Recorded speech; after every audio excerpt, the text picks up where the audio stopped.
Hi, everyone. Good morning, good afternoon, good evening, wherever you're joining us from. Welcome to the launch of International People and Culture Review, the first volume published this year in August 2024.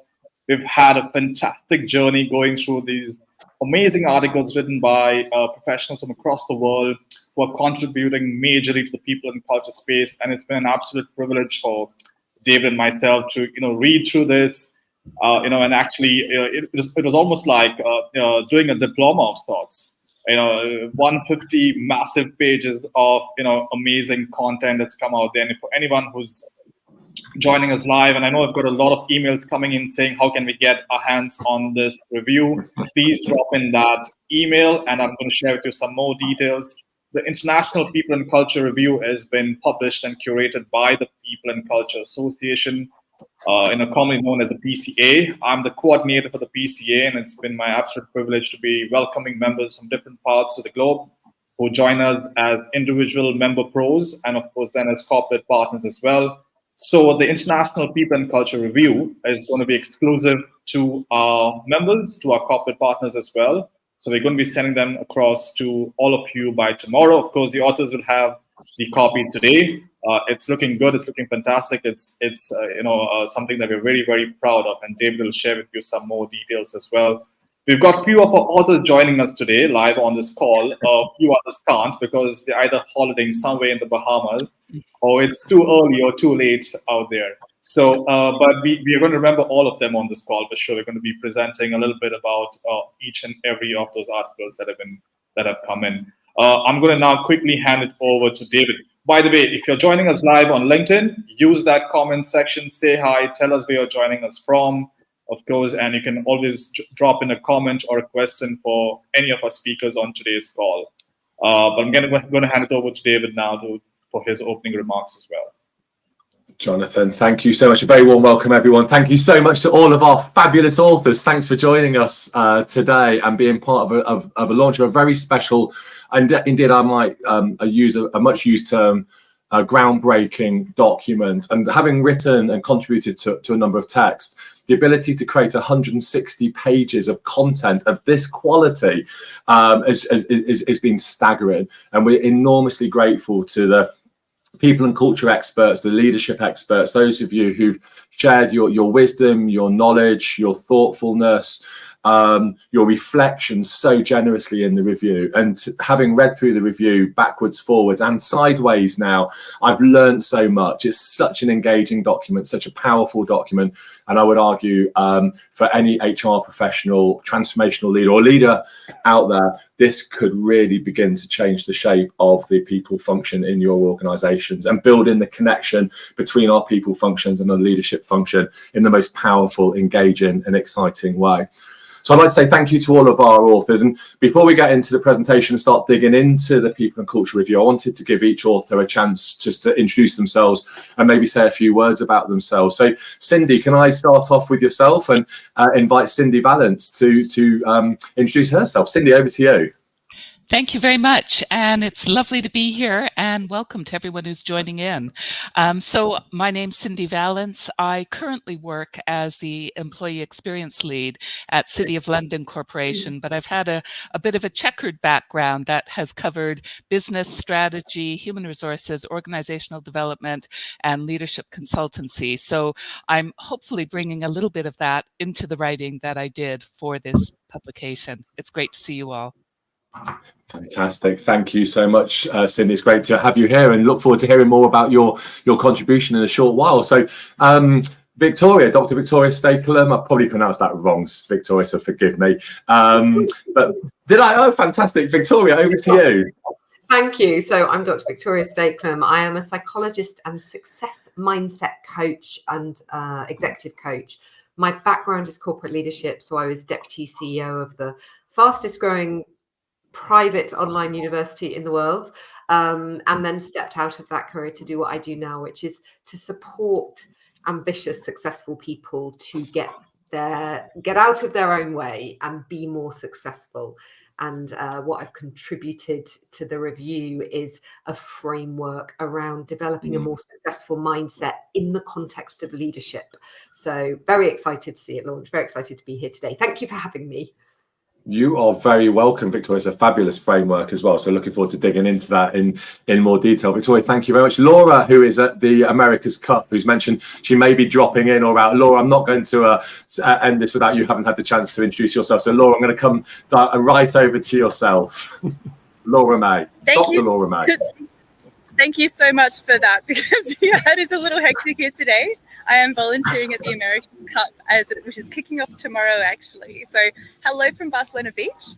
As you know, David, as the TCM group knows, I've recently joined as a transformation consultant. So I'm doing some freelance work with you and your fantastic team. And as far as my piece, I wrote about innovation and inclusion together, because to me, it's really key to workplace innovation, and this is borne out in the science, is creating that inclusive atmosphere in terms of the people you bring in and the processes you have there to support them. So I was delighted to contribute a piece, and thank you for having me on. Fantastic, Laura, thank you. And please stay on. It looks so lovely and sunny there in Barcelona. We might all just be coming over and joining you in a short while. But Laura, thank you so much. And I can see Hilton Barber's there, just mentioned, made a comment on LinkedIn. Fantastic to have you join us, Hilton. Great to have you here, and great to have everyone here. So if you're on LinkedIn, please let us know where you're calling in from, and let us know what your interest is in people and culture. But while we're doing that, and in waiting for you to introduce yourselves, I'm going to hand over to Emma Langeman-Mayer, who's a fellow HR Most Influential. We met each other for the first time properly earlier this year at HRMI. So Emma, over to you. Hello, everybody. I'm really excited to be here. Like some of the other contributors, I'm also very interested in the way that leadership works and that link between diversity, inclusion and innovation, because those all go together. I'm an engineer originally, so I was pretty shocked and delighted to be recognised by HR Magazine as one of the most influential thinkers in the country this year, because what I do is all people and all culture. But I actually sit in a management consultancy team in a very large multidisciplinary engineering company, AECOM, where we work on some of the most complicated projects that there are, and trying to sort of build a legacy for the future. And my plea is that I think really great processes are important, but then I would say that, wouldn't I, because I'm autistic, having really great processes and approaches and people knowing what they should be doing when is really key to successful cultures and delivering really great work and having joy together, which is the whole point of getting out of bed in the morning. And that comes across in your article so much, that joyfulness, Emma, and it's a joy having you here today. So thank you so much for that. Joe Wright, co-founder at Coaching Culture, and of course the author of No More Managers as well. Joe, it's fabulous to have you here. How are you? Very well, thanks, David. Thanks for the invitation to be here and to contribute into the 160 pages of content, which I'm so excited to get my hands on. So co-founder of Coaching Culture and the author of the cheekily titled book. My passion is absolutely about how we can democratize coaching. It can be truly life-changing, and on a cultural level, more and more leaders and managers who have better conversations in the workplace can hugely make a difference to the outcome of the organization, but also how people think and feel about turning up to work every day. I'm definitely on a mission to really help people feel better at work and do their best work through coaching conversations, and using the word joy there from Emma, absolutely 100% agree. And my work's definitely moving me into more about being happier at work through the quality of conversations and how organizations can really help employees thrive at work. And Coaching Culture is definitely on that mission to help, but I'm also doing other things right now on happiness in the workplace, which is really exciting. Joe, and it doesn't surprise me to hear that you've got a lot of things going on. I think it's fantastic, and that connection. And it's really great to see as well coaching playing such a key part in the way that we think about the emergence of a modern people function in our workplaces. Joe, thank you so much. And Mary, over to yourself. Mary, we've known each other for a long while, and you run the fantastic Conflict Manage podcast, which is a real inspiration as well. But Mary, over to you. Thank you so much. And I'm just delighted to be a part of this, the first publication, hopefully many more to come, on these important topics that we're all so passionate about healthy work environments. And Joe, I'm happy I went after you because I'm very interested in flourishing. It's one thing that I'm so interested in. How do we not only encourage people to have work environments where everyone is treated with dignity and respect, but more than that, we want people, as Emma said, to have joy and to flourish at work. And so my background, I come at workplace conflict resolution and restoration work through philosophy. I taught at university for over 20 years. And so the piece that I wrote was on gossiping. And when we think about the everyday in a work environment, how do we bring about belonging? How do we bring about psychological safety? And I think a big glaring red flag is when there is rampant gossiping. That is, it's such an opportunity to see that something is wrong. So figuring out what that is so that we can move forward. So I'm delighted to be with all these other wonderful authors in this publication. Mary, thank you so much. Very warm welcome to you. And Navneet, very warm welcome. Great to have you, and thanks for your contribution. Navneet, over to you. Thank you, David. And really happy to be here today. So unlike the rest of the actually educated people, I am actually a lawyer. Ironically, I took up the law to avoid the sciences, and for some reason, I've built my career working for tech companies. So there you go. So in my current role, I'm a part of Cisco, supporting their regions in Asia Pacific and Japan. I'm also the general counsel for India for Cisco, and part of this role, I was just doing a mental math here. My team is made up of people from 6 different nationalities, if I'm not mistaken. So very, it's an exciting role. Personally, I try to follow the old management mantra of never being the smartest person in the room, and I'm glad to report, thanks to the panel here, that I've very successfully, somewhat embarrassingly, met that goal. So thank you for having me, and it's great to be here. It's a wonderful contribution. I know people thoroughly enjoy reading that, Navneet, and thank you so much. So, and Perry Timms, last but by no means least here today. Perry, over to your good self. Thank you very much. Great to be in company, as everybody said. I'm going to be channeling Doc Brown from Back to the Future, because I'm going to take us back to the sense of eudaimonia from Aristotle, because we've heard already about a sense of thriving and flourishing, and that's my intent for all the work I do. And if we kind of pare that back, then eudaimonia doesn't exist without culture as a sensation and a force that exemplifies how people feel about the place and the work that they do. So that was my contribution to this. And I look through the lens of systems and energy, and how systems create or stifle energy, and how energy shapes and improves and enhances systems. So that was my take on it. And, I suppose I got the right job title for that, being the Chief Energy Officer of People and Transformational HR. So absolutely delighted to be with you.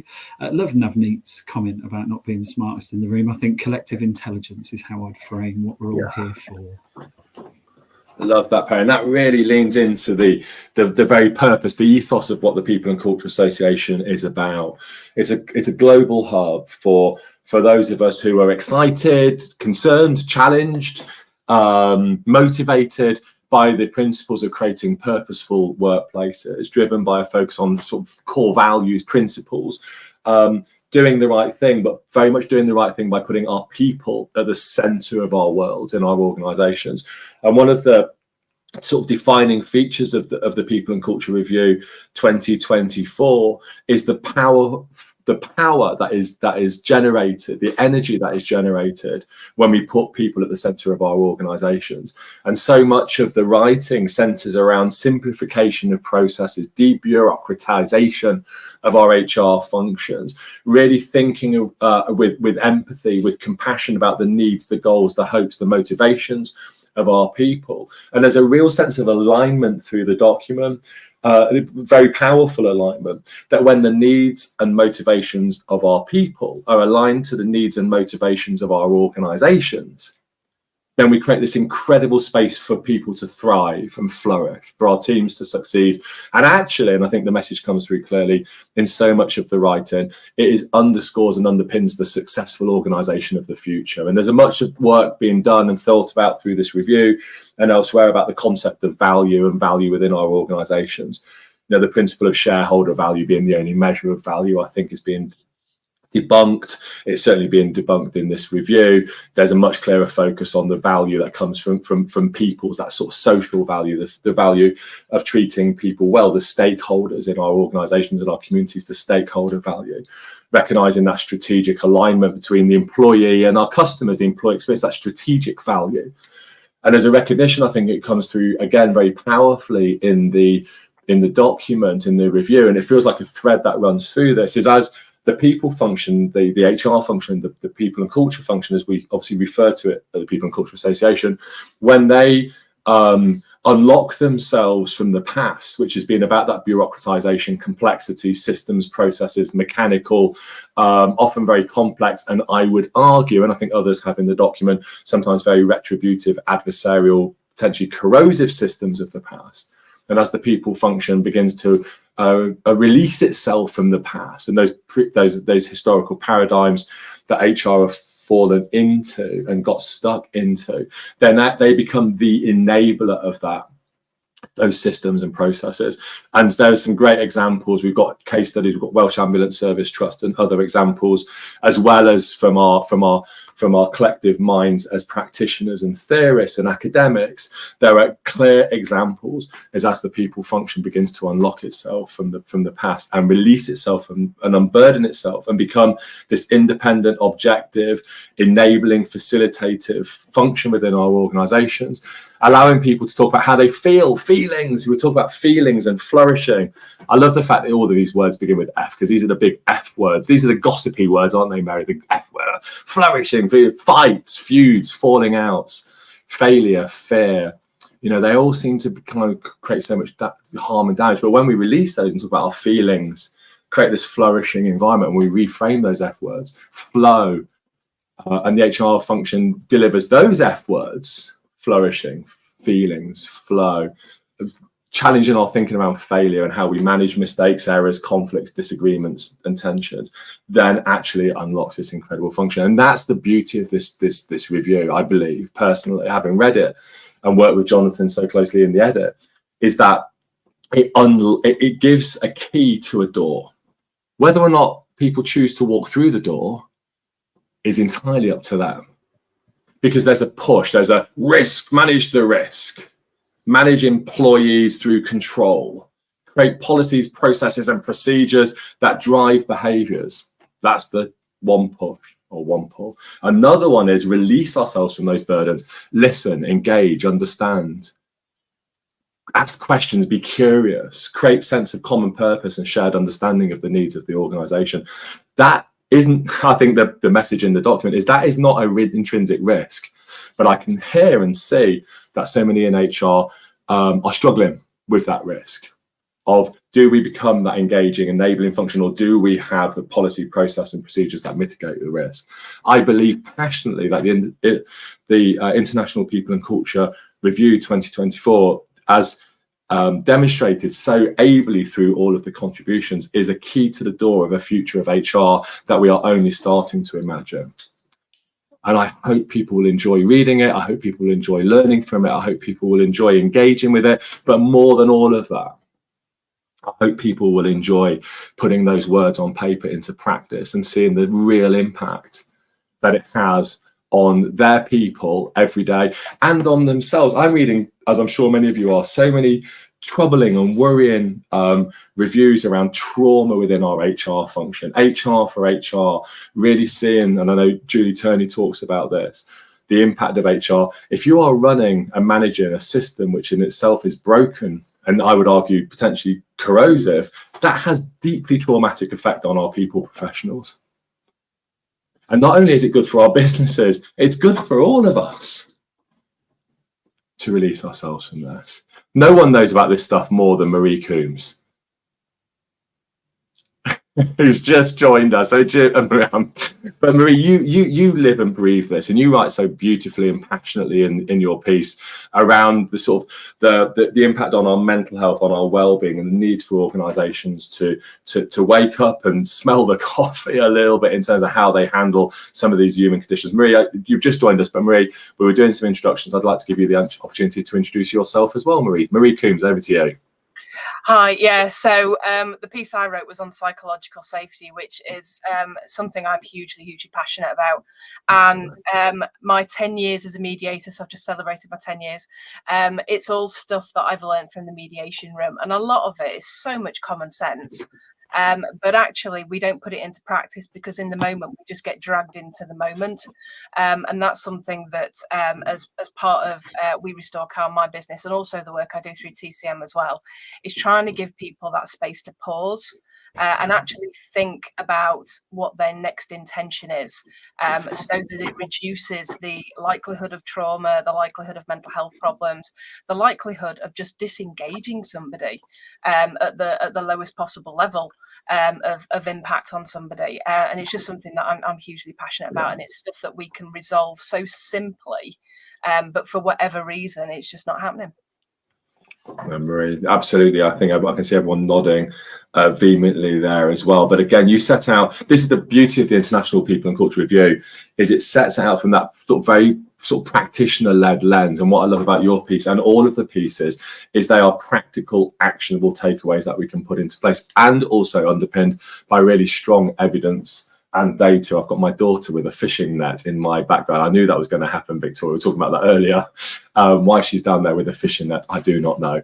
But Jonathan, so we'll kind of move in, Jonathan, to the presentation that you've produced. And Jonathan's produced a short presentation with just a few bullet points and points. Imogen, can you just leave your name? So it's opportunity, Jonathan, for me to hand over to you while I find out why my daughter's got a fishing net in my office. Thanks, David. Imogen has been gate crashing People and Culture Live podcast for quite a while now. It's like she's itching to make her debut. But we'll just let her know that it's going to happen soon, David. It's going to happen soon. The future of HR. We have a little presentation we're going to put up there, but I know that Cindy has got just 5 more minutes with us. So maybe we could jump straight to her session first, and then I'll come back to the rest of the presentation. So let me find Cindy on the list. I'm just going to do a little quick introduction to Cindy's session. To her piece, and of course, and share with us, of course, Cindy, that's one big message that you want the readers to take away. Because you write about 21st century leadership and the value of an opposable mind. I like one statement in that piece. You say that just like a muscle, you can actually develop an opposable mind. I think that's something that's going to stick with me for quite some time. So tell us more, Cindy, and what inspired you, and the one big message you want to send out. Well, thank you. And thank you to all the writers here today. I can't wait to dig into the publication. This was indeed just a very singular thought in this piece. And it's the idea of something called an opposable mind. So an O word rather than an F word. But I suppose for me, the key takeaway, it's based on writings by a management thinker from Canada, Roger Martin. And it's my riffs on that, I would call it. And what I've done in this very short piece is really consider situations where this concept of integrative thinking comes into play. And I've given 3 just very brief examples of how that might be used, and 2 opportunities of how we could practically develop that kind of mindset, which is certainly about creativity as well as curiosity, which was mentioned earlier.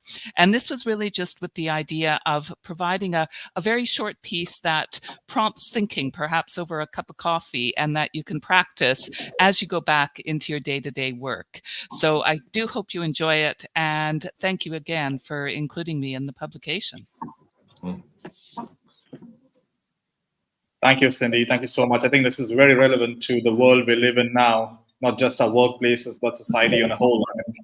With so much going on across the world in different jurisdictions, I know all of us are glued to the TV now with what's happening with the elections in the US. So much happening. There's so much of polarization, so much of extremism. I think having that temperament to be able to listen to the other side without having to agree with them, I think is something that skill that I think it's an underrated skill at this point in time. So thank you so much for bringing that to the table, Cindy. And we wish you well, and we hope you can always be part of more PCA events in the future as well.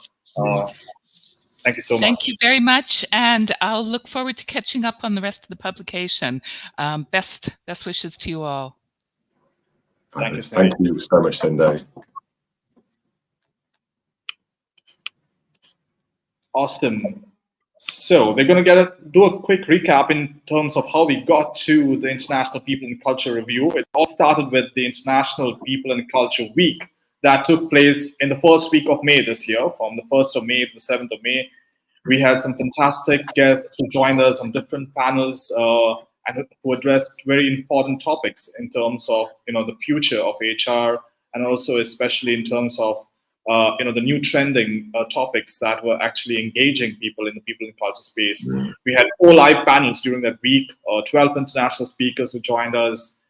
We had 11 international people and culture awardees who were given the first ever International People and Culture Award this year. We're going to share a bit more about that with you as well.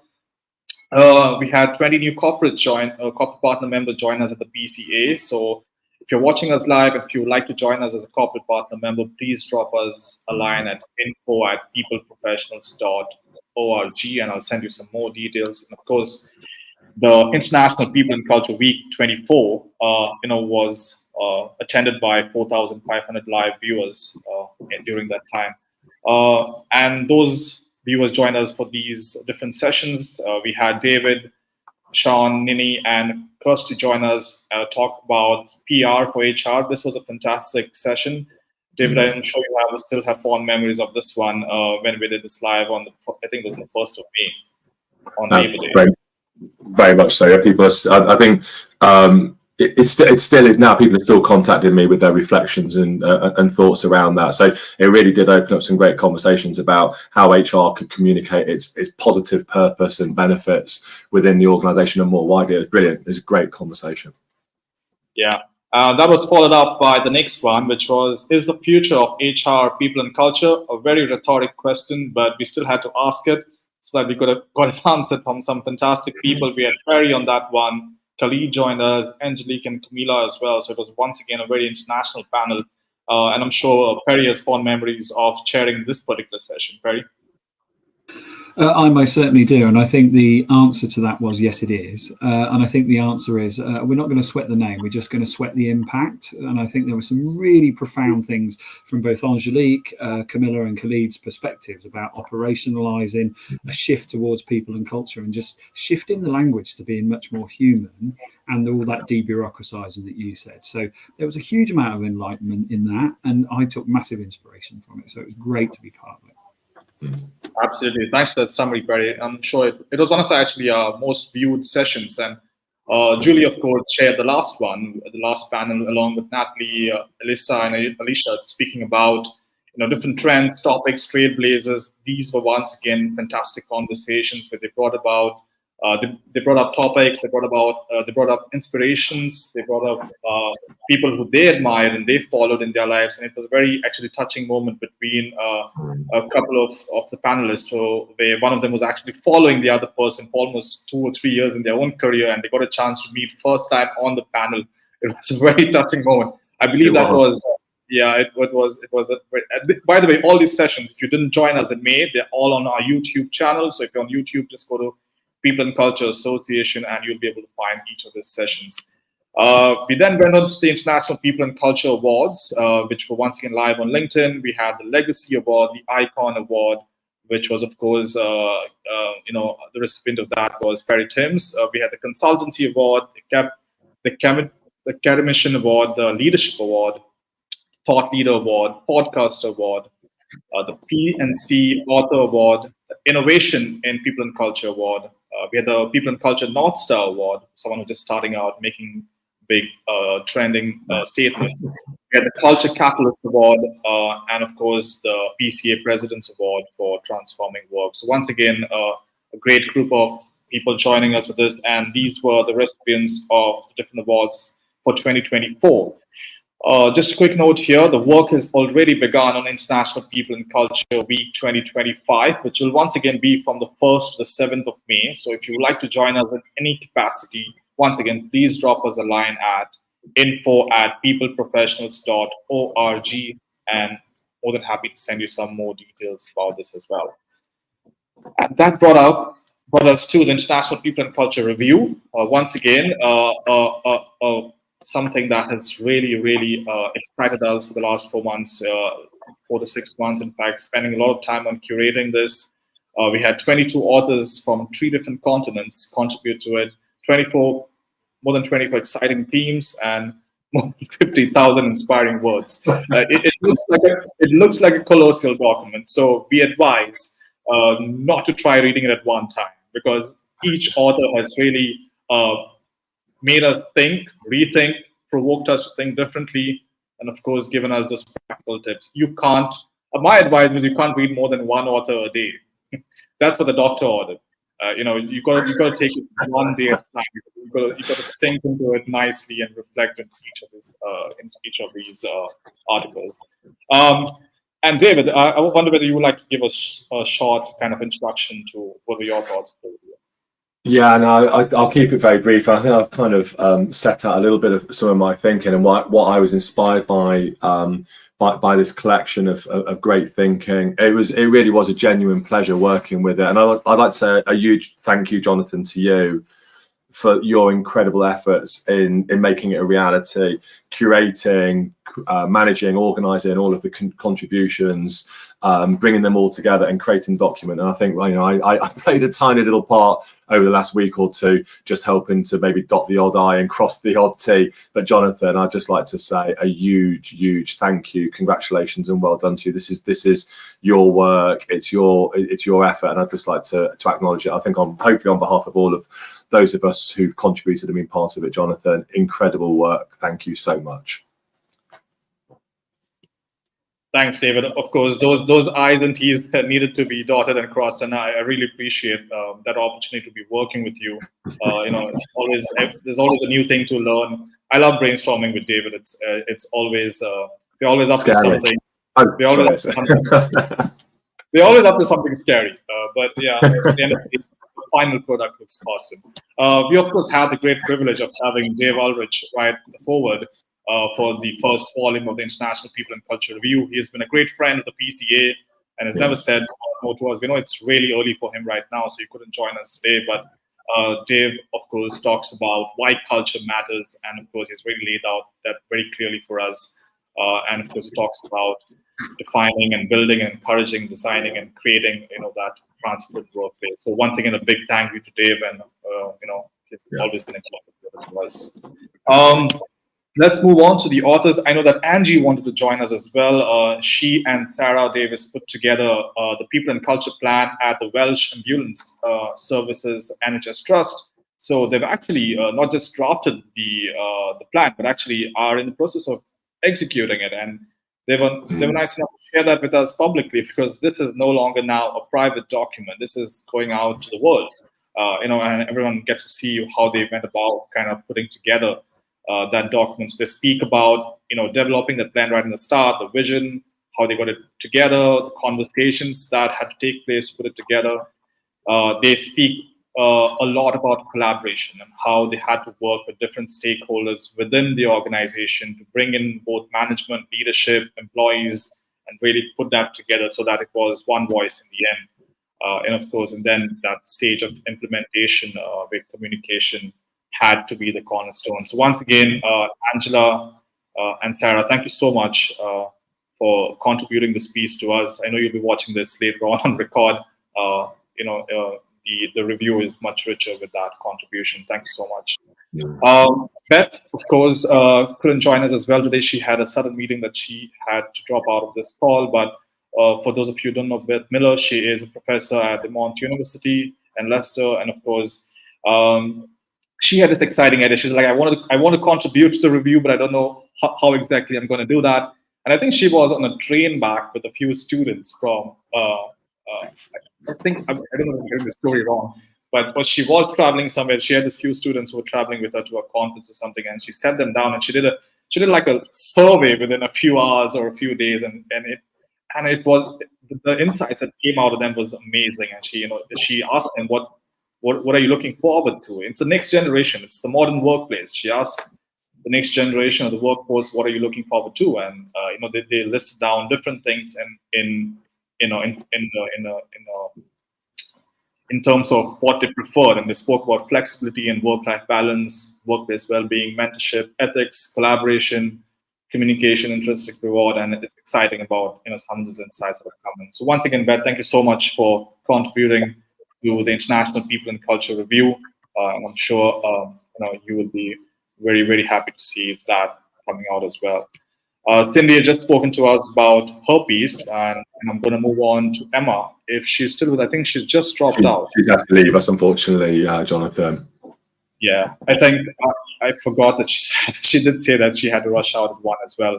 But Emma has been once again a strong supporter of the PCA right from the early days. One of, I would say, almost like a founding member of the PCA. She's always been supportive, always available. But that goes for all our authors who have joined us today. All our guests who always joined us on our Transforming Work videocast. But Emma brings her joy.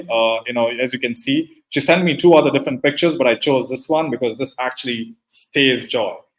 She's smiling, she's presenting us at some place, and she talks about the joy of culture change.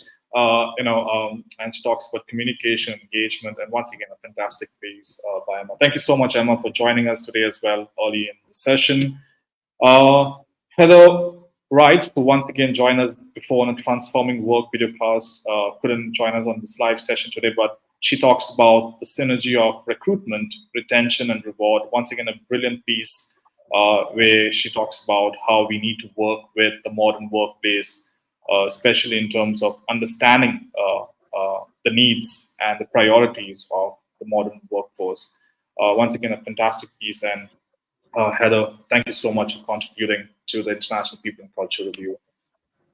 Jason Caboose, of course, once again, a fantastic piece by Jason, who talks about the implementation of and the delivery of EDI in organization.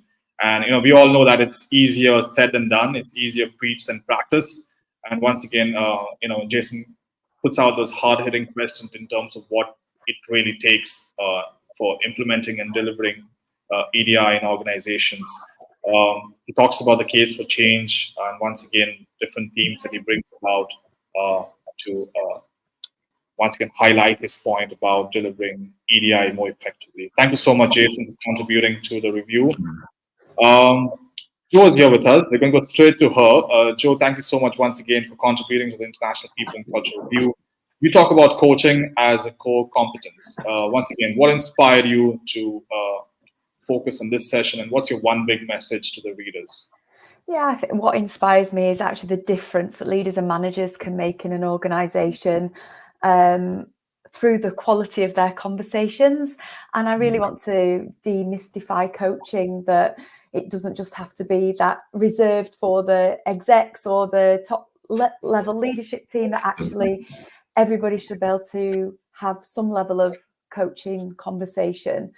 As long as they're taking a coach approach. And I think that's the biggest message for me, is actually how we can democratize the coaching conversations to make such a difference in the world of work. And how David talks about the F word, but I know he also talks about the C word, and those are the words that matter to me, which is coaching, creativity, collaboration, change, curiosity, connection. All those things can be achieved through more and more leaders and managers adopting a coach approach. And just demystifying the fact that coaching is some sort of luxury item. It shouldn't be seen as that. We need to get more and more people taking the time to have better quality conversations, showing empathy, care, listening, all the great things that we're talking about to help people truly flourish and thrive in the workplace. So coaching's got to be for everybody. Thank you, Jo. And of course, you did bring up, among the many myths that you were trying to bust through this session, you did speak about the appetite for coaching. And some people think there's no appetite for coaching. I want to put you on the spot here, David, as someone who's been leading with engaged coaching as well at the TCM group. Do you believe there is no appetite for coaching, or do you second what Joe was saying, that there's actually a lot of appetite for coaching? I think it's growing, and I think Joe's been doing some incredible work in growing the focus. I think there's this sort of push and the pull, this dilemma or paradox between autocratic, do as I say, versus let me understand about your needs, goals, and motivations, and let's work together to find a solution which empowers you to then deliver that. And I think that dilemma runs deep in our organizations, and I think it's that dilemma which impacts the appetite versus, rather than there being an appetite. Because every time I speak to people, I know Joe, well, I guess I'd be interested to hear Joe's thoughts, but every time I hear people go, yeah, that's exactly how I want to be a manager, that's the manager I want to be, the dilemma is it a tell or an ask environment? That's the challenge, I think.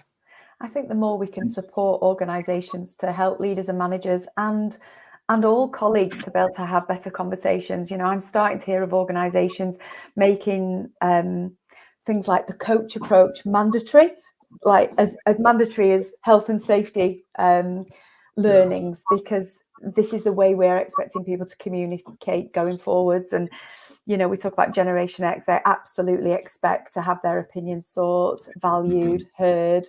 And we've just got to, the market, in my opinion, is really changing, and we are moving into what our vision of the future is.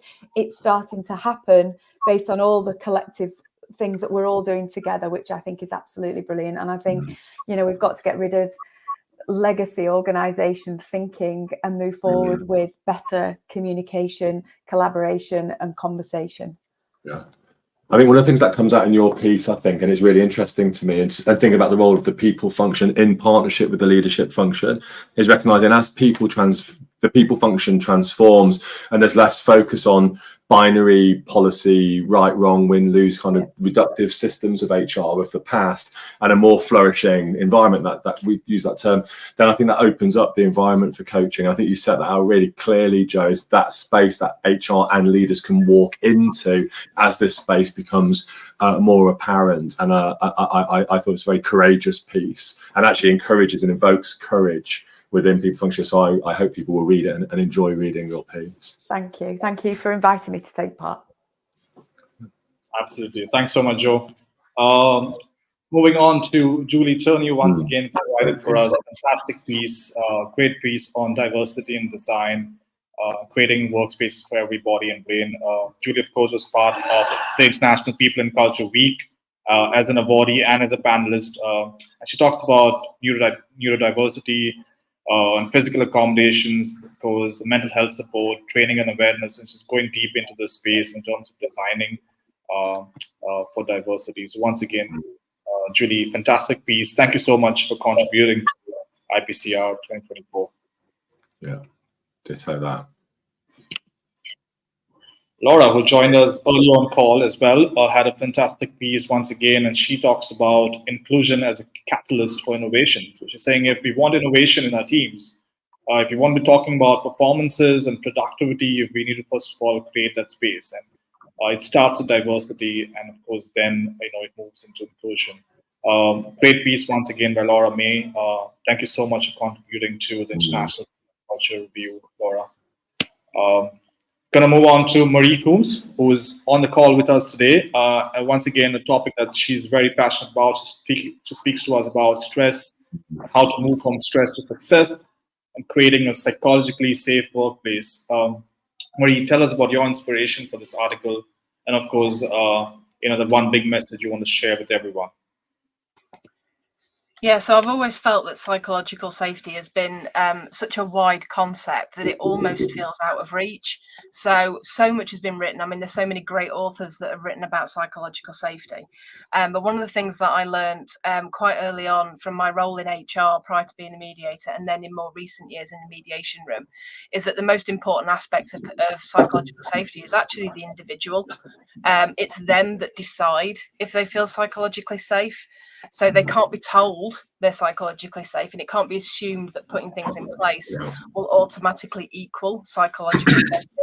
And that's one of the big messages that I wanted to get across in what I had written. And that doesn't mean that it's an individualized concept of psychological safety for every single employee, but it has to take into account that psychological safety has to be person-centered, not HR driven or organizationally driven, or the culture has to take into account that it's not a one-size-fits-all. And that's the thing that I feel has been missing from so many of the psychological safety theories that I've read over the years. And it's a key message that comes out of the mediation room.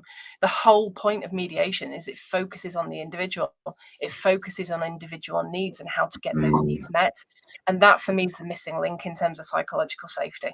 So what I wanted to do was kind of explore that in a little bit more detail. Think about how psychological safety, or a lack of, has such an important effect on the well-being and the ability to engage of employees. That's one reason why I kind of linked it to stress. But also it's about understanding what that might look like in practice. And my trust model is all about putting it into practice so that it does take into account individual and organizational needs. So the biggest takeaway for me is, don't assume psychological safety, have conversations.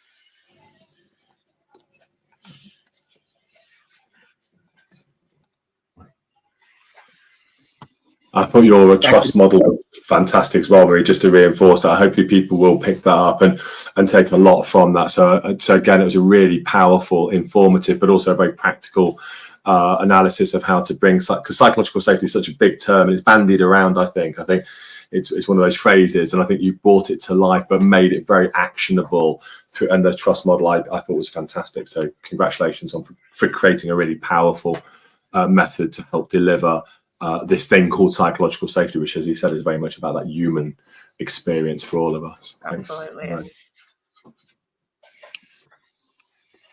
Jonathan, back to you. Thank you, Marie. Thank you so much for that, of course, contribution to the review. We're going to move on to Maria Arpa, of course, who shared with us a fantastic piece once again on truths and common understandings in the workplace. She talks about building goodwill, and of course, making conversations with clients and customers not just about transactional things, but building those very strong relationships with clients and customers. Once again, a fantastic piece from Maria, and we thank her for that contribution. I want to move on to the next one, of course, by Mary Brown, who speaks about gossip. And she's joining us live, of course, on this call. She talks about workplace culture and, of course, how gossip can be that major destroyer. Mary, what's been the inspiration behind this particular piece, and what's that message for everyone? Well, when I think about what it means to have a healthy work environment, we want to think about, I love, as Maria said, about the individual and what is the individual experience. And we've all talked about what does it feel like? And then you have this thing, gossip, which people will say is very normal. It happens. It's not that big of a deal. And I think what is very normal and very human is that we want to know what's going on in our environment, right? We're always trying to take the temperature to figure out what is happening. And gossip is a really good tell that the communication is not as it should, because in a vacuum of communication, we'll either make up our own stories or we'll talk with others to figure out what is going on. And so, but gossip, if we want psychological safety, right, belonging, then if there's gossip, those two things are not going to be together. So this is something that absolutely can be worked on. Instead of saying, stop talking, that's inhuman, right? Stop talking about what's going on at work. Instead, there's this gossip is telling us there's this real need that we can meet, and we can improve our communication so that if we want psychological safety, we have to first eliminate gossip. I was interested when I was reading through it, just how damaging gossip was. You were sharing some areas there that weren't just about damaging to the team, which I think probably is understandable. But you also talk about stunting personal growth and really having a negative impact on us as individuals as well, Mary, as well as on the team. I thought, again, a really fascinating insight into something that I guess so many managers have to deal with on a day-to-day basis, but don't really understand how or why it's important to do that. And you bring it to life so beautifully in the piece, Mary. So thanks so much for sharing that. I think people find it really, really interesting.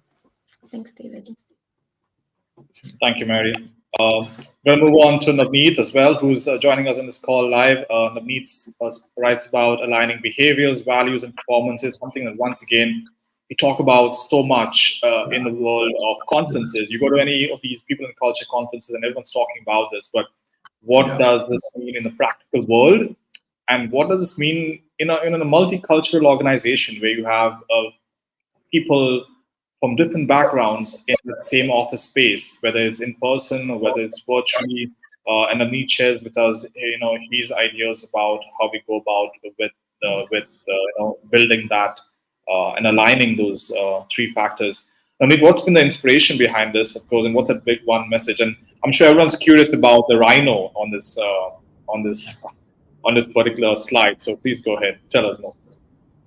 Sure, I think the rhino. Well. So I grew up in a state of Assam in India, which is actually the home of the one-horned rhino.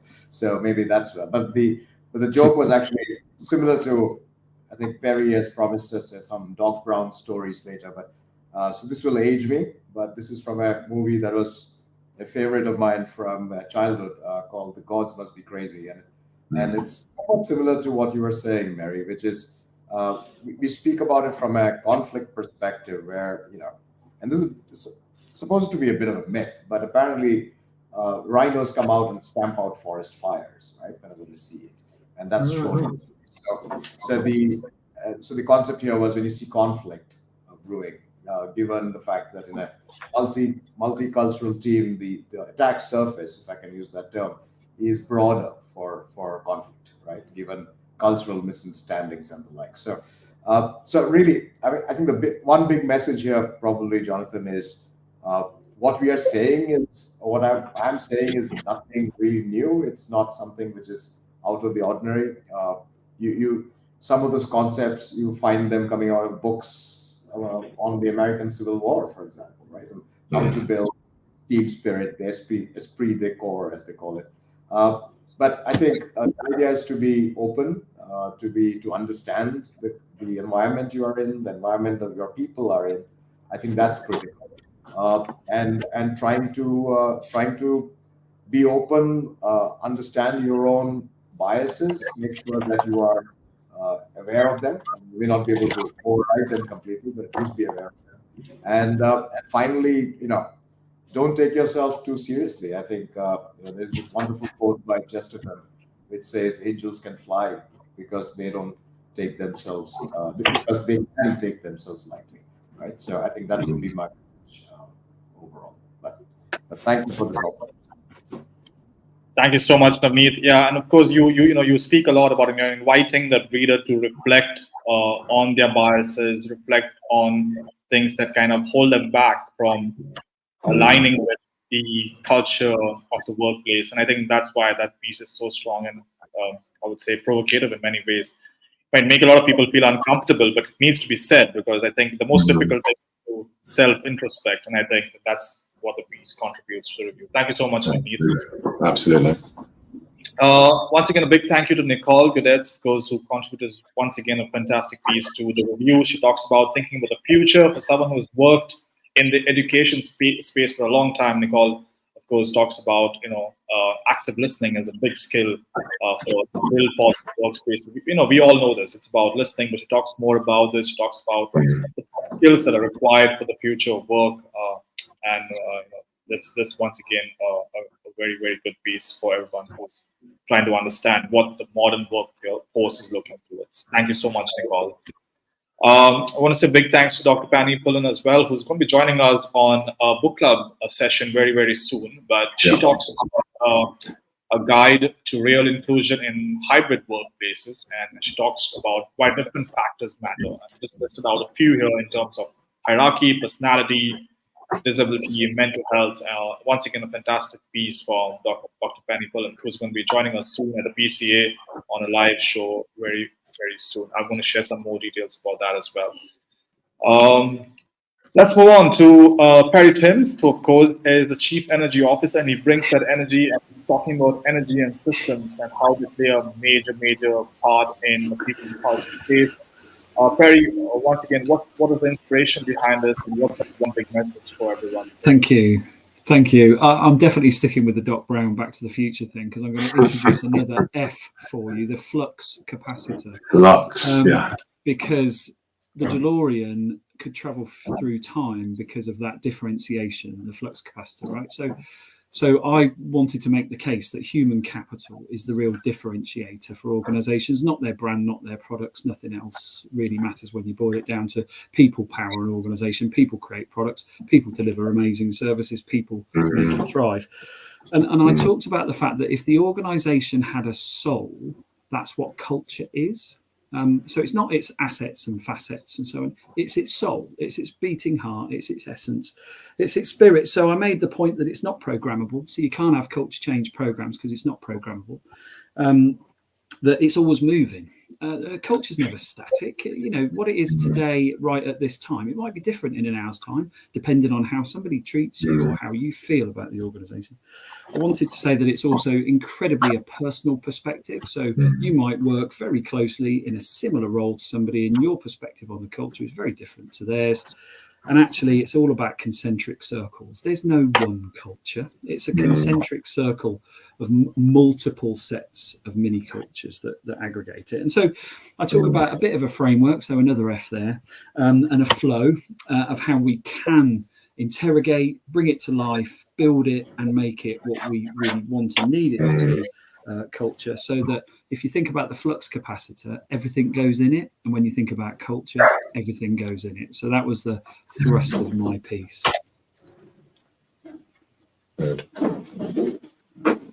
Awesome. Thank you so much, Perry. Once again, a big supporter of the piece here, right from its early days, and as part of my advisory member, also on the development board for the IPC W 2025. So looking forward to all these conversations going forward as well. Perry, thank you so much. I'm going to move on to our next author, who of course couldn't join us today, but Uma Gunasilan, who's once again written a very thought-provocative piece in terms of creating generative artificial intelligence and why we should not be forgetting the human dynamics involved here. So many organizations moving into the digital space with data and stats, and we have to be talking about how we actually integrate both the human dynamic and the machine dynamic in our organizations. So once again, Uma, thank you so much for putting this together. This review required this insight coming in, and because we know it's a very important topic for us going forward. So a big, once again, topic addressed. Want to move on to Dr. Victoria Stekeland, who's of course joining us today live. Once again, a fantastic piece. We have spoken about the success framework and a transforming work videocast some time ago now, but it was a good refresher to once again go down that line and speak about. I know it's a very, very important topic to you, and we are very passionate about. Tell us once again. I don't need to ask you what was the inspiration behind it, but surely tell us one big message that out there for our readers today, Victoria. I think the big message from me is it would be know thyself. Culture is made up of a collection of individuals. We often focus on what those individuals are doing and what we ourselves are doing when it comes to thinking about success. The distinction I draw is that what really matters is how we are being when we are creating success. And of course, that's what creates culture, is how we are being. So I've offered a framework for reflecting on how we are being, getting to know that, getting to know the impact of that on others, and also learning about how others are being and how we can support and influence them to be more effective, to be better. So yeah, but it starts with knowing yourself, and that's the central thrust. Brilliant.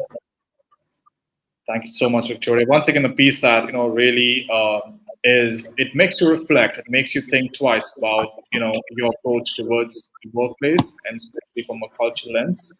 But then once again provides you those practical tips in terms of how you need to address and in terms of where you fall in that space, in those 4 quadrants. The International People and Culture Review was once again, and I guess it's the last slide. Oh, that's me. No worries. But we can get off now. But yeah, I got some big announcements to make. Once again, if you're not a member yet of the International People and Culture, sorry, at the PCA, which is the People and Culture Association, drop us a line at info@peopleprofessionals.org, and I'll send you some more details.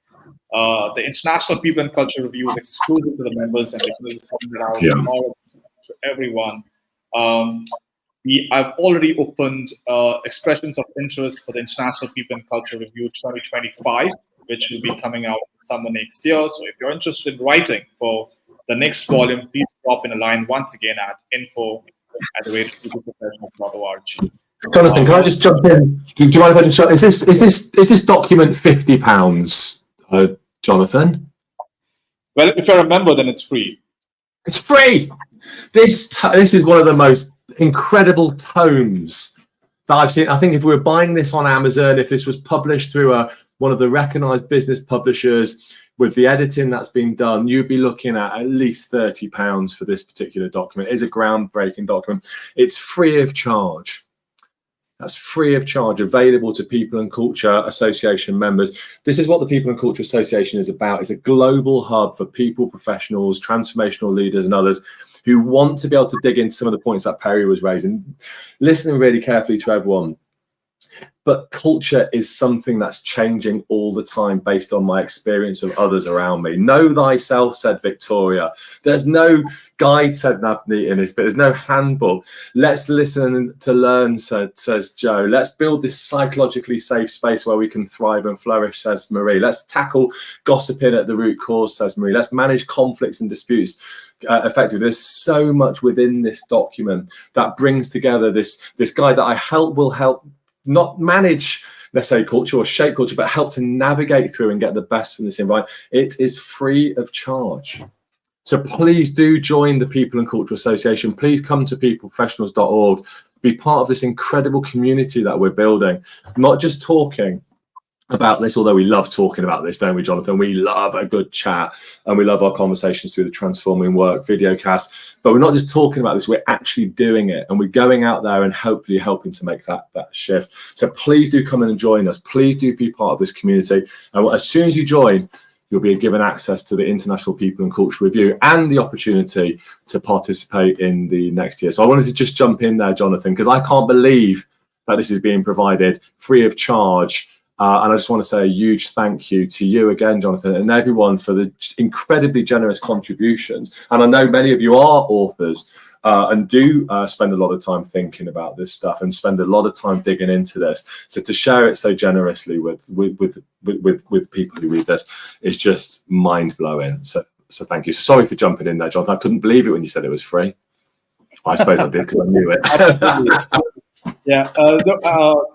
That's what it's all about. I think at the PCA, we want to make sure our members get the right access to these insights globally. And of course, if you're not following us on LinkedIn as well for the live events, almost every Friday, taking a bit of a break in the summer, so we don't want to disturb your summer holidays, but we'll be back for those live shows every Friday very soon during lunchtime. Talk more about people and culture. Victoria, Mary, Joe, Perry, Marie, Navneet, thank you so much for joining us live. Of course, you've been great supporters of PCA as well for so many months, more than a couple of years actually, since PCA has been born. But it's been an amazing journey, and we're really looking forward to this. We want to get this piece out to as many people as possible. So we're going to find different ways to market it, different ways to put it out there, so that everyone has access to it. If not in its full form, at least in a way that gets them curious to know more about the review. Once again, thank you so much for joining us live. Thank you so much. Brilliant. Thank you for being here. Thank you so much. Go PCA. It's all good. Thank you. Thank you. Bye-bye. Bye, everybody. Goodbye.